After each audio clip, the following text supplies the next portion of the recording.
National Herald is a product of the freedom movement of India. It was founded by eminent freedom fighters such as Purushottam Das Tandon, Acharya Narendra Dev, Rafi Ahmad Kidwai, and Jawaharlal Nehru.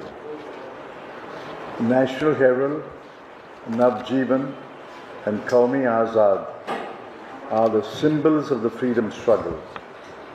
And if I may humbly submit, it is a duty of every Indian to preserve and cherish these symbols. National Herald is owned by Associated Journals Limited, a company registered in 1937-38. It is a public limited company. AJL, Associated Journals Limited, holds 6 immovable properties in India. The property in Lucknow alone is a freehold property. The other properties in Delhi, Panchkula, Mumbai, Patna, and Indore are leasehold properties allotted by the government concerned with the condition that the property cannot be sold. Over time, AJL incurred huge losses. AJL and National Herald could not pay the taxes, statutory dues, or wages and salaries.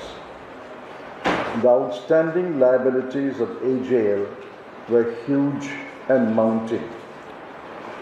Between 2002 and 2011, the Congress party stepped in and advanced money in small tranches by checks amounting to rupees 90 crore. The monies were used to pay the outstanding liabilities, including wages and salaries. AJL was a debt-laden company. On legal advice, it was decided to restructure the company. In 2010, a new company, Young India, was formed as a not-for-profit company under Section 25 of the Companies Act.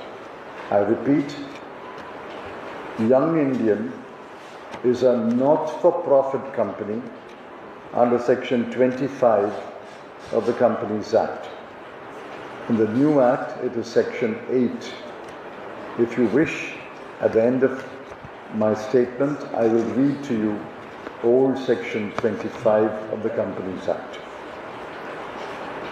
Young Indian had 4 shareholders, only 4 shareholders, all of them senior office bearers of the Congress party. Young Indian took over the 90 crore loan advanced by the Congress party to AJL after paying a consideration of rupees 50 lakhs. Thereafter, Young Indian became the lender of AJL. Since the loan was irrecoverable from AJL, it was decided by the 2 companies that the loan will be converted into equity, and accordingly, equity shares were issued by AJL to Young India. Conversion of debt into equity is a well-known instrument of restructuring companies. Banks do it regularly. Let me repeat, banks convert loan into equity regularly. Recently, the Government of India converted the liability of rupees 36,000 crore. I repeat, 36,000 crore rupees owed by Vodafone India to the Government of India into equity. government was the lender. It was owed 36,000 crore. That loan of 36,000 crore was converted into equity, and the Government of India's equity in Vodafone India is now 48.99%, almost 49%. As I said, Young Indian is a not-for-profit company. Even if it made profits, it does not make profits. Even if it made profits under Section 25 of the old Act and now Section 8 of the new Act, it cannot, I repeat, it cannot give or distribute salaries or dividends to its shareholders. Since incorporation, not a single rupee has been paid by Young Indian to its directors or shareholders. I repeat, since incorporation, not a single rupee has been paid by Young Indian to its directors or shareholders. The Income Tax Department has valued the property of AJL at rupees 413 crore, 413 crore. In 2013, an individual complainant, repeat, an individual complainant lodged a private complaint against the directors of Young Indian alleging cheating, conspiracy, etc. At the stage of cross-examination of the complainant himself filed an appeal in or about 2020 to the High Court, Delhi, and obtained a stay of further proceedings in the trial court. Hence, effectively, the criminal case is stayed since 2020. I repeat, the complainant himself filed an appeal to the High Court and got a stay of the trial of the case. In 2023, the ED registered a case under PMLA, presumably based on the criminal case started on a private complaint pending before the trial court. ED has filed a complaint, commonly known as charge sheet, under PMLA on 9th of April 2025. That is only 11 days ago, 9th of April 2025. But I understand the complaint has not been made public. If any of you has received the complaint, I'll be happy to know what the complaint says. AJL now publishes the 3 newspapers online. AJL also hosts a number of websites and social media platforms. AJL's media outlets have a vast digital presence. These are the facts. Where is the crime? Where are the proceeds of crime? Where is the tainted money? Where is the offense of money laundering? National Herald Bangladesh के सामने मौजूद गलत से जनता का ध्यान भटकाने और देश को गुमराह करने के लिए भाजपा की साजिश, जो कि सरासर एक राजनीतिक प्रतिशोध। कांग्रेस संसदीय दल की अध्यक्ष सोनिया गांधी जी और विपक्ष के नेता श्री राहुल गांधी जी के खिलाफ ईडी द्वारा दायर आरोप पत्र कुछ नहीं बल्कि एक गैर मौजूद मामले के जरिए जनता का ध्यान बेरोजगारी, गिरती जीडीपी और सामाजिक अशांति से भटकाने, जनता को भ्रमित करने और बरगलाने के लिए गढ़ा गया एक सरासर झूठ है।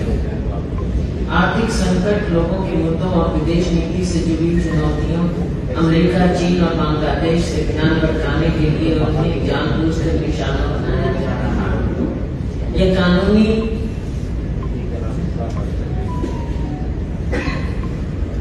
पेश में प्रतिशोध के अलावा कुछ और नहीं है। पहली बार बिना पैसे या 1 मिलीमीटर संपत्ति के हस्तांतरण की मनी लॉन्ड्रिंग का मामला बनाया गया। अपराध की आय बता रहे कहाँ है? कानून का कोई उल्लंघन नहीं हुआ है।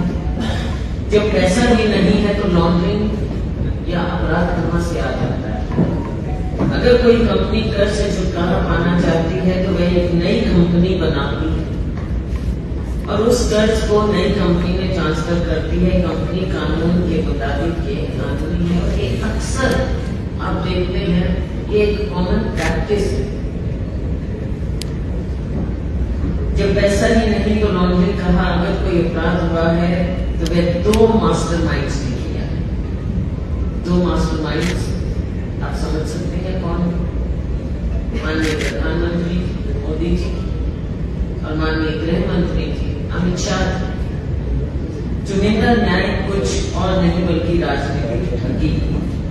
ईडी को जवाब देना चाहिए कि एजेंसी ने एनडीए के किसी सहयोगी या भाजपा के नेता क्यों नहीं आज तक छुआ है। ये लोग तो मीडिया को पूछना चाहिए ये बात कि क्या कारण है कि ईडी कभी किसी भाजपा के नेता के खिलाफ कोई कार्रवाई नहीं कर पाई या कोई मामला ही नहीं कभी उठा पाया।